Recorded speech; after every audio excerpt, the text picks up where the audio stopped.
Something's been troubling me the last week. Now, I don't think the market's going to crash completely and we go into a 3-year bear market, but I do think that maybe people are getting way too excited for this point in time, and the chart seems to be reflecting that, especially as what I'm reading in the news, and you guys are too. And I have been wearing this shirt a lot more lately to remind myself and potentially you guys as well that a lot of the stuff in this space is a massive Ponzi scheme. We see it so much in new markets with new investors, people coming to the shop with their money and they just want to throw it down on the next thing to get their 100x, 50x, whatever returns.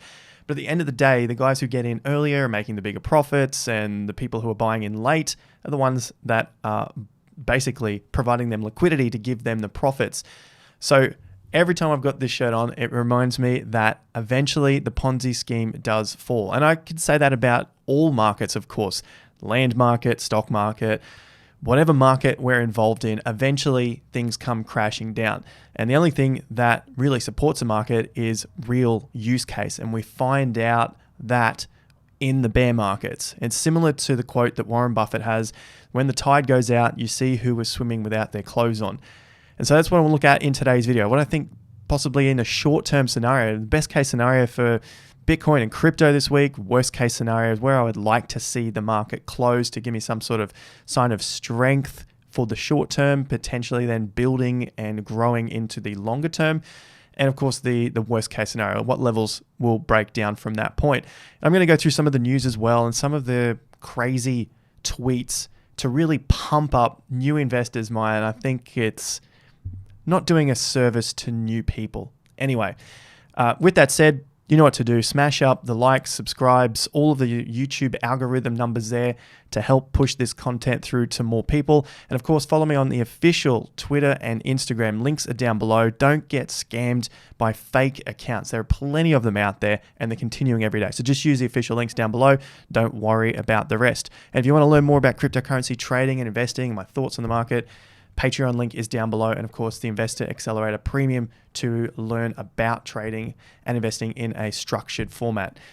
With that out of the way, let's crack on with the news and the charts. And essentially what I'm looking at here with Bitcoin is we have about 3 days left to the close of the week. So the closing is always an important part of any chart, any market. You want to see where the price closes because that gives you an indication of whether there was some strength in the market or weakness leading into the close. And there's another old saying that amateurs control the open, so what happens at first, and professionals control the close, what happens at the end of the day. And this is known for decades. It's a known thing, right?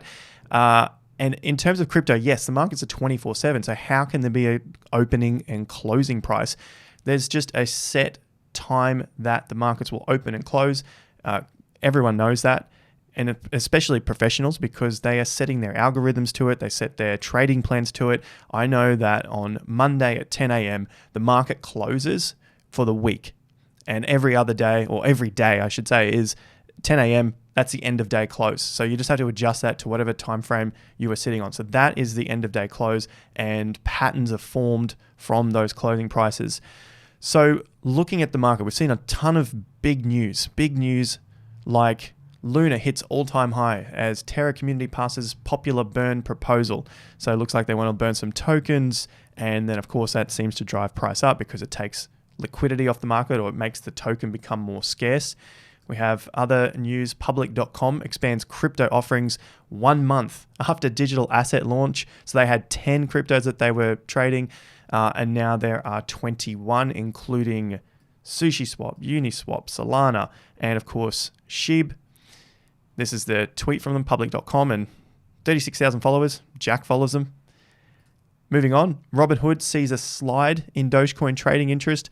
That seems normal at this point in time, especially because Doge price is down. In terms of big news, we're waiting on this. You want to see this come to the forefront again. And you can see in Q2, trading is always up, and it's always wrecking new investors because they come into the markets too late, right? Also, this is NFTs that have been sold this week. So NFT artist Beeple sells the latest work for $29 million. Of course, NFTs and metaverses, I don't think they're going anywhere. And maybe I started the video with a bit of a negative feel to it.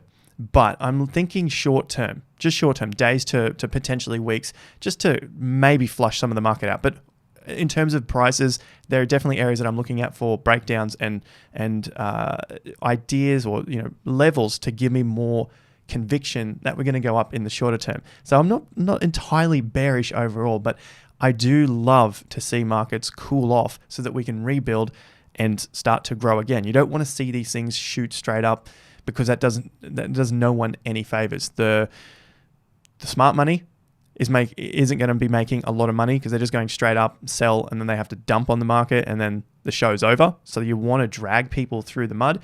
And if it shoots straight up, new investors get absolutely destroyed because the market goes straight up. They generally buy the top, and then it comes crashing back down. But long term, NFTs, Metaverse, of course, this stuff is going to be big. I've also got some to talk about in just a moment. And this is the artwork, NFT, Beeple. Huge congratulations to Beeple, 29 million. It's a spaceman in a box. Awesome. But of course, when it comes to NFTs, I think this is more about moving money around the world tax-free. That's the way I look at it anyway. You let me know your thoughts down below. If I had tens or hundreds of millions of dollars, I would definitely be finding more ways to be moving that money around the world, apart from giving 50% of it to the government for basically doing nothing. Going further with the big news, November 10th, just a couple of days, MasterCard Investment Community Meeting. And if we look for the word crypto, we have quite a few of them in here. We have building solutions to support the crypto economy. Now, even if we see the market go down in the short term, you have some of the biggest companies in the world building out infrastructure to support cryptocurrency and the use of it for everyday people. That isn't going anywhere in the long term. But in the short term, yes, I want to see some of these corrections, okay? Doesn't mean it has to happen. But in terms of crypto with MasterCard, crypto services, security and fraud services, identity services, custody services, also buy, spend, cash out in crypto and rewards, and then network access, stablecoins, CBDCs, interoperability. Okay, so there is the bullishness there. There's a lot coming for crypto. But price-wise, what the hell's going on? We'll look at the chart in just a sec. DeFi, trading volume on large DEXs has jumped 550% in 2021. Market's still moving. A lot of money still coming into the space. And like we saw in yesterday's video as well, there's still plenty of money coming in as well on a weekly basis, 12 weeks up with more money coming in. FTX expands Miami office as crypto jobs gravitate to Florida. Exchange plans permanent space for 18 employees, up from 4. Development VP Dabir sees real estate as part of crypto future. That's interesting, right? Crypto coming together with real estate. And if you're new to the channel, I talk a lot about the real estate cycle as well, which is looking like it's due to peak later this decade, around the mid-decade, 25, 26, 27. That is 2026, of course, 2027. And if we get this come together using NFTs in the property space, fireworks. I think there's going to be a big lot of fireworks there coming. So let's bring all of that news back together to the chart. Now, of course, this is just my thoughts. Some guy on YouTube, I look at this stuff every single day. Best case scenario, I want to see this close above the previous all-time high, and at very worst, the all-time high from April. So that's why I made a big mention to the close earlier in the video. If we can get that close above that level, then we know that the professionals, the smart money, are actually buying up during this dip, and they're able to push that price up to above previous levels where others were selling before. If we get this close further down, then that can lead to further declines over the coming days and weeks. So it's really important over the next call it 3 days or a couple of hours out from the third day, that we get this close above 67,000 and at worst above 65,000. We're currently sitting at 65,000. That's best case scenario number 1, getting that close above there. Of course, the higher we close, the better it is for the next week to have further price increases. You can see if the market closes high, generally the next week is up, or at least it attempts to climb up higher and higher. And you want to have these bars moving away from each other. You don't want to have too much overlap in the price, as you can see back through August, because eventually it starts to roll over and then form another base. That's if you want the market to go straight up. But of course, a correction is always a healthy time in the market, and it gives you another opportunity provided you have the conviction that the market is going to go up in the longer term. It gives you that extra re-entry opportunity. And that's what we saw here in September. Patreon, the Investor Accelerator Premium, we were posting out to our members there because that was a very high conviction for us, especially on the exact day of the 21st of September. For other reasons I won't go into here, lining those up with price and time, it just made it so much easier. So that's the best case scenario. And even if the market rolls over, another opportunity. Now, worst case scenario, of course, is if price goes down. But how far down should it go to retain the bullish picture short term? Well, at least above the previous swing low. So the previous area that the market had a turn, and the turn was the week of 25th of October, and that low is at 56,400.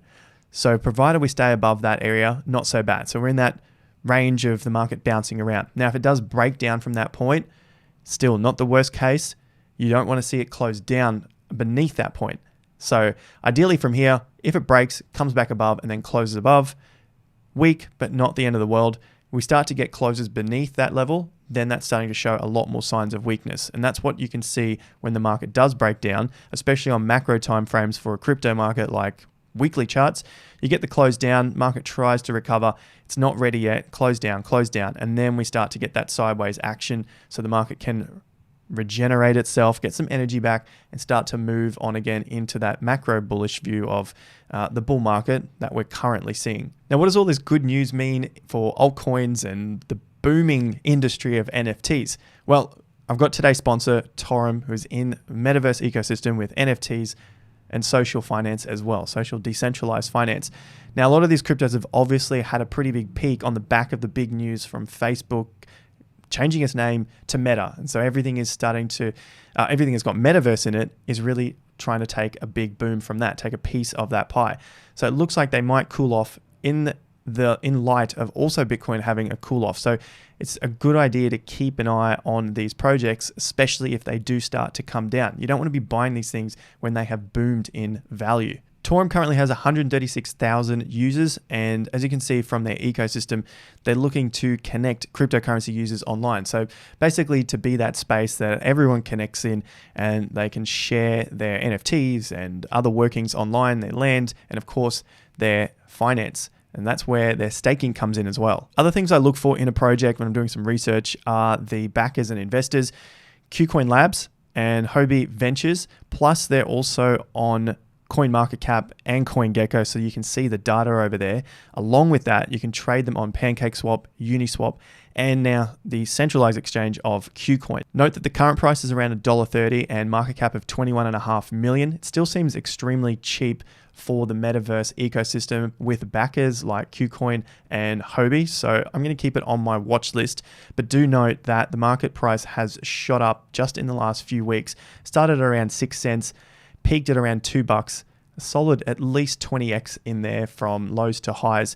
And at the moment, it seems like it might be just having a cool down. So if we do see Bitcoin start to cool off, I would expect the rest of the market to cool off in that period of time, which might set up for better entry opportunities. Speaking of entry opportunities, now if we do see Bitcoin start to fall from that point, that's an if, then I'm liking EFI at the moment. So this is something that I've talked about with the community, Patreon, Premium, all the links are down below if you guys are interested. Coming out at around that $1.10 area. Now, of course, everything that I talk about is not meant to be a buy signal. I'm looking at this and just looking at the chart for support and resistance levels as an educational purpose only. You guys go away and do your own research as well. But you'll see time and time again when the markets retrace to 50% and also sit on previous support levels, potentially they have a good low forming. Doesn't mean the next day or the next hour it's going to boom, or that it can't go any lower and maybe find a little support a little lower and then come back above the 50%. But it is a good area to begin keeping this on the watch list for entry opportunities. So EFI is something that I am liking at the moment. Now, just because I like something as a trade doesn't mean I want to hold it long term or I can't change my mind the next day. I'm looking at them as being trades because at the end of the day, I know that a lot of this stuff is essentially a Ponzi scheme. And at some point, it comes crashing down. I'm here to make some profits and then keep a lookout on some of the projects which survive through the bear markets and putting some more development in and will potentially be the main names, the stayers in the metaverse space, because I think this has got a long way to go. What I don't like the look of, not to end on a negative here, but Willy Woos. Comments like this sort of thing, which gets people sucked in. I know this is a Ponzi scheme, or I know that people are piling into the market and eventually it sells out on them. And land space, stock market, it all works the same. More money is getting created and people are looking for somewhere to put that money. At the end of the day, something comes crashing down, right? So maybe it's a Ponzi, maybe it's not. But essentially, it builds up, it crashes down. This sort of stuff, to me, just brings the hopium to another level. Willy woo. What's my prediction for the top of this cycle? Since I think this is the last cycle, the one that takes us to saturation, which if it wins, we can't put a USD value on it because things get valued in BTC. Thus, the cycle top is easy to pick. It will be 1 Bitcoin equals 1 Bitcoin. Now, if that's hopium, if that's not hopium, I don't know what is. Honestly, I do not have this view at all. I would almost say that 100% that this cycle is not going to be the cycle that takes us to saturation point. This is the sort of talk that we saw in many previous cycles, stock market cycles, property cycles, that get the inflated egos of new investors sky high and make them keep their money in the market waiting for this sort of thing to come. Now, I don't know if Willy Woo's Twitter account was hacked to put this on there, or if it's just a hopium post that he was feeling himself at the time. No hate towards Willy Woo. Does a lot of great work out there. All right, a lot of great work. Don't want to see any hates in the comment sections. But this is a sort of mind frame speak that people catch on, hold on to it, and they miss out on opportunities. Don't let that be you. If it is, at least just take some profits at some point on the way up as we continue to climb, because people are going to continue to use the US dollar, at least in our generation. That's definitely the way I see it. You might have a different view. Let me know in the comments down below. While you're down there, like, share, subscribe. Catch you on Twitter, Instagram, or in the Patreon group, limited spots. Check out the link down below. And of course, thanks to our sponsor today, Torum. Check out the link in the description. See you guys at the next video. Until then, have more fun to get more done.